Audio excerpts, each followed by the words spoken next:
Good evening, Andy. Thank you for joining us after this 3-1 victory over Blyth Spartans. I think the first thing I've written down was wow, Andy. That was a performance. Now, you made some changes to formation and to personnel, but it paid off. Yeah, I think we said before we wanted to be brave. It was a home game. We wanted to be positive. We've got to find a way to score some goals. We can't, it's great keeping clean sheets, but you have to score. And I thought we started with a real positive mindset. Made a couple of changes. Played Chris not as a 9 as he'd normally play, but as a 10 where we know he can play. So we didn't change the formation. We just asked a slightly different job of him, similar to Curls down the other side, down the side. And like I said, when you start that well and score 3 in the first whatever it was, and the goalie made another good save, the choices have been, very, absolutely, it's right, wasn't it? So, yeah, pleased. And going with the 3 centre backs as well, and allowing the full backs to just push on that little bit more, was that how much a decision was that? It wasn't. We didn't change formation. Not really. We haven't got a lot of wide players because Kai wasn't quite fit to start the game. So we played Jordan as a right back. We played Callum as a left back. And we played Jamie and Bully. So it was still a back 4. But obviously, it could be football's football, and people play where they play. And it may have looked like that at times. But what it did do, it gave us a lot of physical bodies on the pitch. And I thought we were good in them areas. We dominated the boxes really. And yeah, we didn't change shape, we changed personnel. Okay. Well, the lads certainly played like the handbrake was off, Andy. Was that the attitude that you tried to send them out with? Yeah, I said that, look where we've come, look how well we've done. Yeah, we've not won the last couple of games, we've drawn, lost one, drew, whatever. But I said, let's just enjoy what we've done so far, because if someone had said to me at the start of the season, with 10 games to go, you're going to be safe, we'd have probably all took that. And then we'd be looking at, can we make the playoffs? We're in a fantastic position, with 10 games, now 9. I said, let's not do ourselves justice. So I wanted to go out there, I wanted to be positive, I want to start on the front foot. They've travelled a long way, we know that they haven't got a lot to play for really, they're not going to go up, they're not going to go down.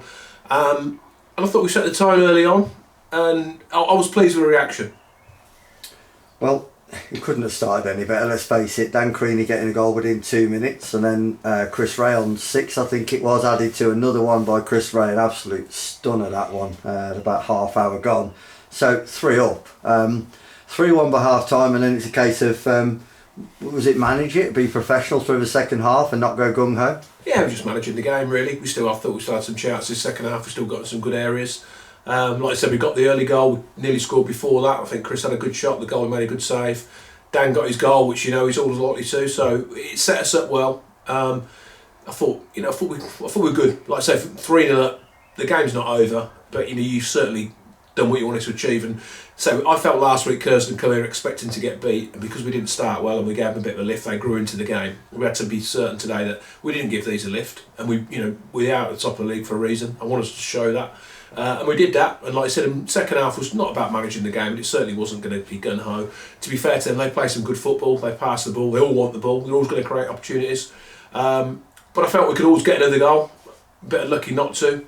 And like I said, it's managing the game, we made some changes as well, we wanted to rest a few people, we wanted to give others minutes. And like I said, we've got quite a few players missing as well, so that's important. Yeah, all good. From the point of view of getting personnel through the game today and managing it from that point of view, have you ticked your boxes in that regard? Yeah, because we had a few, like Curls was struggling. He got dead leg last week, he hasn't really trained this week. Obviously Finney's missing today after been playing the last few games. Ben Milne's come back in, probably a bit earlier than I'd liked him to, but it's just so important at what he does, so we got him through as much as we could. Again, Crean's is coming back to fitness really, he hasn't played loads of minutes, so we've got a lot. Nashi was struggling a little bit as it went on.